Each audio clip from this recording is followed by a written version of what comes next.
What's up, everybody? Big facts here. Well, Nicky Barnes finally gets his movie. Yes, indeed, it will be called The Council. They're working, is in pre-production right now. And guess who's the star of this movie? The star that's gonna play Nicky Barnes. It will be, drum roll please, Will Smith. Will Smith will play Nicky Barnes in the movie titled The Council. Now, I'm on here reading what it says about the council. In 1972, to deal more efficiently with other black gangsters in Harlem, Barnes founded the council, a 7-man organization consisting of Barnes, Joseph Jazz Hayden, Wallace Rice, Thomas Gaps Foreman, Ismail Muhammad, Frank James, and Guy Fisher.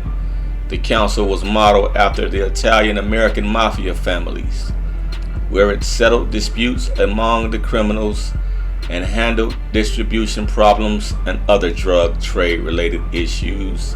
By 1976, Barnes' operations spread throughout all of New York State and into Pennsylvania and Canada. According to Drug Enforcement Administration (DEA) records, Barnes' operation in 1976 consisted of 7 lieutenants who each controlled a dozen mid-level distributions, who in turn supplied upwards of 40 street-level dealers each. Barnes set up front companies to protect some of his assets, such as numerous car dealerships, which appeared to be rented through those companies. The DEA eventually discovered the true ownership of the companies and seized the cars, including a Bentley, a Citroen SM, a Maserati, a Mercedes-Benz, a yellow Volvo, and several Cadillacs, Lincoln Continentals, and Ford Thunderbirds. My uncle had a Ford Thunderbird. It's a cool car. Barnes' net worth had reached over $50 million at the height of his career. A New York Times article estimated Barnes purchased hundreds of tailor-made suits, Italian shoes, coats, and jewelry, which alone was valued at over $7 million. During this time, Barnes had become the dominant drug lord in Harlem and was given the name Mr. Untouchable. After successfully beating numerous charges and arrests, it is believed while under surveillance, Barnes would often make pointless stops and go on high-speed chases with little purpose other than to aggravate those following him. The council also employed contract killers such as Robert Young, aka Willie Sanchez. Wow, they about to make a movie about this dude.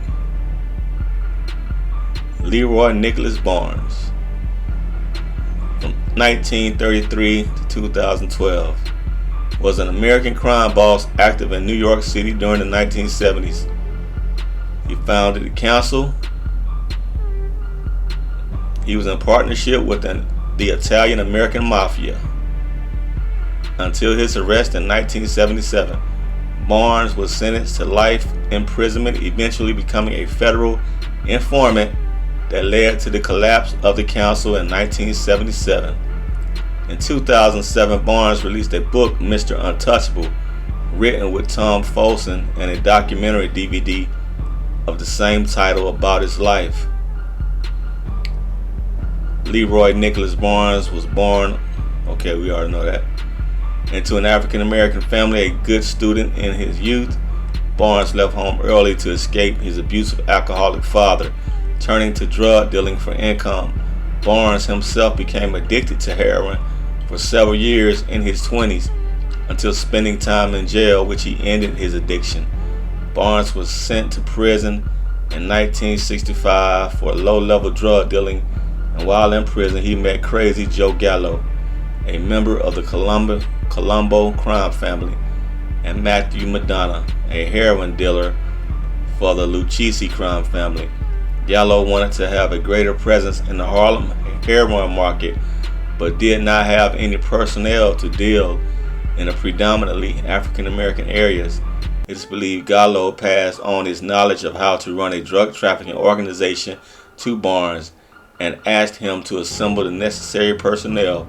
When Gallo was released from jail, he provided a lawyer for Barnes, who subsequently had his conviction overturned on a technicality. On his return to New York City, Barnes began to assemble his personnel and began cutting and packaging heroin. His arrest. On June 5th, 1977, the New York Times Magazine released an article titled Mr. Untouchable, featuring Barnes posing on the front cover. The magazine told Barnes that they were going to use a mugshot of Barnes unless he posed for the cameras. Barnes, who hated mugshots, agreed and took the shot. Barnes' posture of smug invulnerability so affronted President Jimmy Carter that the president ordered the United States Attorney General Griffin Bell to prosecute Barnes to the fullest extent of the law. The Justice Department prosecuted Barnes for his drug-related crimes and sentenced him to life in prison without the possibility of parole. On January 1978, the chief prosecutor in the case was Robert B. Fisk, then the United States Attorney for the Southern District of New York. Prison time. According to Barnes, while in prison, he discovered that his assets were not being maintained and the council had stopped paying his attorney fees. Barnes discovered that one of his fellow council members, Guy Fisher, was having an affair with Barnes' mistress.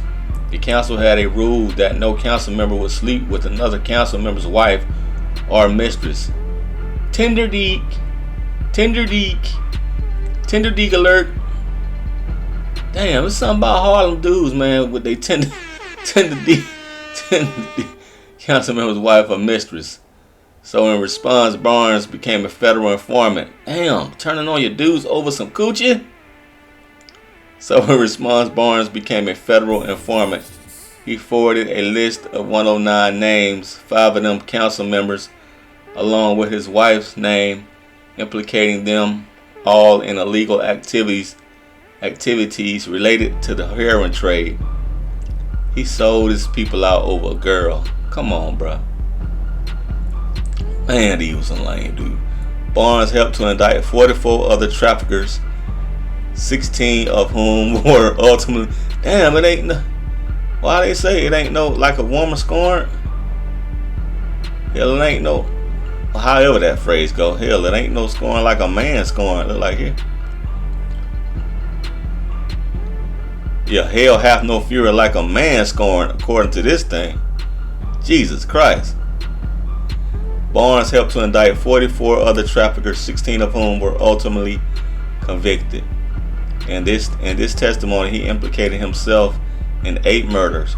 While in prison, he also won a national poetry contest for federal inmates, earned a college diploma with honors, and taught fellow inmates English. Released and life after prison. After Barnes cooperated with the government by working as an informant, Rudolph Giuliani sought a reversal of Barnes' life sentence. Eventually, Barnes was resentenced to 35 years by working in jail. He earned 2 months off his sentence and was released in August 1998. In 2007, Barnes and his former competitor Frank Lucas sat down with New York Magazine's Mark Jacobson for a conversation between men who had not spoken to each other in 3 decades. Barnes became part of the United States Federal Witness Protection Program. His memoir, Mr. Untouchable, My Crimes and Punishments, was published in 2007, and he appeared in a documentary about his gang life, also titled Mr. Untouchable, 2007. On January 31st, 2008, Howard Stern interviewed Barnes. Oh, I love Howard Stern, man. On Stern's Sirius satellite radio show. Ooh, that gotta be a good interview. Barnes died from cancer on July 8, 2012. However, because he was under witness protection, his death was not contemporaneously reported under his birth name, and the news of his death only became known in June 2019. Barnes was portrayed by Sean Diddy Combs in the film Carlito's Way, Rise to Power, 2005. Barnes was portrayed by Cuba Gooding Jr. in the film American Gangster. Yes, sir. The man has a movie coming out. Will Smith gonna play him. Should be an interesting movie. Should be a great movie, man. Holla at your boy. We out of here. Big facts.